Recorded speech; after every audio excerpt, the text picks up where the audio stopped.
একটু চিন্তা করেন, যদি আপনাকে গরম বালুর মধ্যে শোয়ানো হয়, তারপর বুকের উপর একটা বড় পাথর রাখা হয় এবং বলা হয় যে ইসলাম ছেড়ে দাও, তাহলে কি আপনি সহ্য করতে পারবেন? আজকের এই কাহিনীটা একজন সাহাবীর, যিনি মৃত্যু ন্যায় আযাব সহ্য করেছেন কিন্তু ইসলাম ছেড়ে দেননি।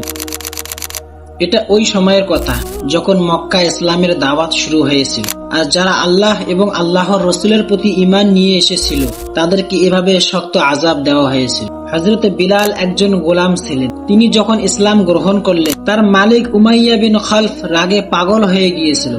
প্রতিদিন দুপুরবেলা তাকে খালি গায়ে গরম বালুর মধ্যে শোয়ানো হতো এবং তার বুকের উপর বড় একটা পাথর রাখা হতো। বালু এত গরম থাকতো যে তার শরীরের চামড়া পর্যন্ত গলে যেত। উমাইয়া চিৎকার করে বলতো, বিলাল, মুহাম্মাদের দিন ছেড়ে দাও। কিন্তু এত কষ্টের পরেও তিনি বলতেন, আহাদ আহাদ, আল্লাহ এক, আল্লাহ এক। তার শরীরে অনেক ক্ষত ছিল, জীবন বের হয়ে যাচ্ছিল, কিন্তু ঈমান বের হয়ে যায়নি। মক্কার মানুষ তাকে হাসি ঠাট্টা করত, কিন্তু বিলালের মুখ থেকে আল্লাহ নাম বের হতো না। যখন হযরত আবু বকর সিদ্দিক রাদিয়াল্লাহু তাআলা আনহু তাকে এই অবস্থায় দেখেছে, তখন তাকে ক্রয় করে আজাদ করে দিয়েছে।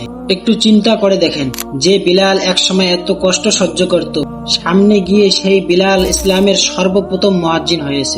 সুবহানাল্লাহ। তার আজানের শব্দ গোটা মদিনার মধ্যে শোনা যেত। এটা ছিল তাদের ঈমান এবং আল্লাহ এবং আল্লাহর রসুলের প্রতি তাদের মহাব্বত।